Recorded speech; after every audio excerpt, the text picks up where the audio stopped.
So to any well-informed Catholic, the topic of this video will seem completely unnecessary. The topic being, should lay people participate in the evangelistic and apostolic mission of the church? That will seem like a stupid question because everybody knows that, of course, the answer is yes. And you'll meet a lot of people in governance within the church, especially the clergy, who will give plenty of lip service to this because this is the age of Vatican II, which overly affirmed that yes, the laity have a role to play in the evangelistic and apostolic mission of the church, even to establish apostolates of their own and to participate in the preaching and the spreading of the gospel. So why bother making a video like this?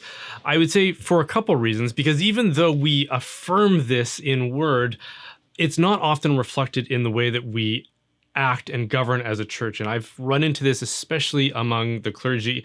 I've often been treated myself as some kind of a presumptuous upstart muscling in on their territory by starting something like a YouTube channel. And it's probably worth mentioning the origin story of this YouTube channel, how it came to be, because it was never really my intention to be a spokesperson or to be an influencer or someone who communicates the Catholic faith through this medium. So the origin of it is that I was getting into videography professionally because I have a branding and web design and graphic design business that's always been my career. And I wanted to do more videography. I was getting asked by clients to do videography for their websites. And I also saw organizations like Ascension and Word on Fire doing amazing work. And I thought, we need more Canadian voices doing the same kind of thing. And so I was reaching out to preachers and priests and theologians and philosophers that I knew, and one specifically who was getting really excited about the prospect of us establishing something like a YouTube channel together where I was going to be the production guy and the branding guy, the person behind the scenes. But as we continued to talk about it, there seemed to be some reluctance on the other end of this equation, which was the talent, so to speak, who is a priest. And so to try to encourage him, I thought, well, what if I come up with something like a proof of concept? What if I create my own channel that will really be for my own purposes? It will be a labor of love where I'm just doing short little commentaries on anything that interests me, not even necessarily the Catholic faith. It could just be anything. And I was also simultaneously in the habit of writing essays and journaling and things like that. So I thought, I could just orate these texts that I have stored up that were just more so for my private use than anything else. And so I went ahead with creating and producing this proof of concept in the hopes that it would be a portfolio piece that I could send out to people within the clergy and people with academic credentials who might be willing to sit down as talent to offer their thoughts on camera. And then after producing a few episodes, what ended up happening, the first moment where I realized that, there's maybe some potential here, was when somebody ripped one of the videos off of my YouTube channel and posted it to their own Facebook page. And it got like 500,000 views. But that was the moment where I thought, well, if there's that much potential in this, I should probably take this a little bit more seriously. And from then on, I started to invest a little bit more effort into both the production and also the script writing for these videos. And I did it for about 2 years before I ever asked for any sort of support from any of my viewers. But the reality was the only way I could produce these videos was if I let it eat into my day job, my production time. I was sacrificing every Friday, so 20% of my work week, which is frankly 20% of my income, to produce these kinds of videos as a labor of love. And then I came across a post, I believe this was on Twitter, by a high-profile clergyman, and I'm not going to say his name, but he said something like, anybody who wants to preach the gospel, whether they be clergy or layperson, should not expect any sort of financial recovery for that work. And he seemed to be really taking a jab at lay people, especially who with podcasts and YouTube channels and that kind of thing, and apostolates like, let's say, Catholic Answers, which is primarily led by lay people who are all employed at that organization, who need to recover the costs of both salaries and the expenses of running an organization like that. And so have to be very diligent about requesting donations and support, and also selling materials to help support those apostolates. So this priest was implying that this was somehow like a grift when lay people start doing this, that they should take a page out of what the clergy tend to do, which is take modest means to do what it is that they do. I also have experience of sitting in governance roles in church institutions. And I remember there was this one time when the question of compensation for employees and benefits for employees at this institution came up. And both religious and clergy members complained to the governance authorities that lay people were getting benefits that they weren't, benefits for their dependents and salary benefits, and that this was non-equitable. They actually used the term equitable, which I was a little bit shocked by.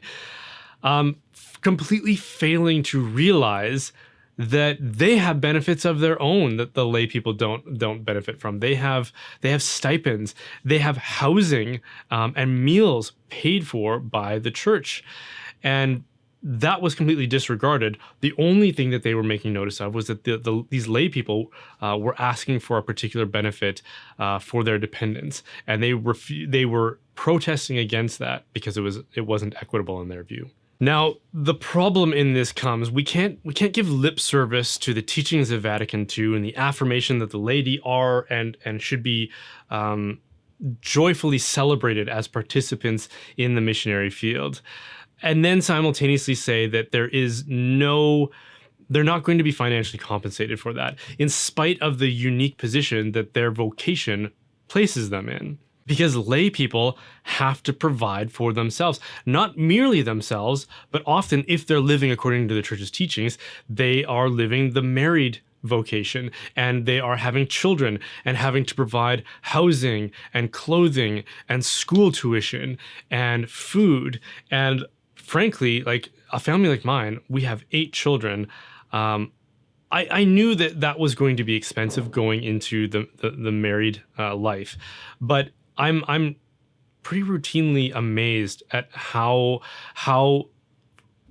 difficult it is to stretch the income that I make, which isn't a low income necessarily, but it isn't a high income either. And it's quite difficult to stretch over a family of 10 people and all that requires. For anybody in the clergy to say that someone like me shouldn't expect financial compensation for the labor that goes into apostolic work if I'm dedicating a good portion of my time to it, is to say that I shouldn't be doing it, frankly, because it's logistically impossible then for someone like me to spend, like, I can't volunteer that time. It would be taken away from either my job or my domestic responsibilities, the commitments I have to my wife and children, which just makes it logistically impossible again. So, I don't think you can, on the one hand, give lip service to this claim that the laity should participate in evangelistic mission, while at the same time refusing them any economic means to do it. And I think Scripture affirms what I'm saying. There are passages from the Gospels, like Luke 10:7, in which the Lord says that the laborer deserves his wages. That gets quoted again by St. Paul in 1 Timothy 5:18, and it appears throughout the Old Testament. And I think it's just a question of justice. In fact, one of the sins that cries out for justice from heaven is to defraud someone of their wages. And I think there's something of that principle that applies here, in that if someone's going to participate, if they're going to labor in the harvest that the Lord has prepared, of which there are few laborers, back when he was quoted as saying that, but in the time that we're living in right now, in which there are a crisis and a shortage of vocations, in which our priests are so busy with administrative and sacramental responsibilities that who has the time to go out and evangelize and proclaim the gospel? That was part of the reason why I had very little success in recruiting people for the YouTube channels I wanted to start, because all of these priests were ultimately way too busy. And so when I started to do this work, I was shocked at the reaction and the appetite for this kind of content on YouTube at the time, that someone like myself, who I didn't consider the most qualified to be doing it, could still generate so much interest for this kind of work. So again, because of the nature of this vocation that I lead, it is necessary that we should ask for support, for financial compensation for this work, and not be accused of being grifters by members of the clergy.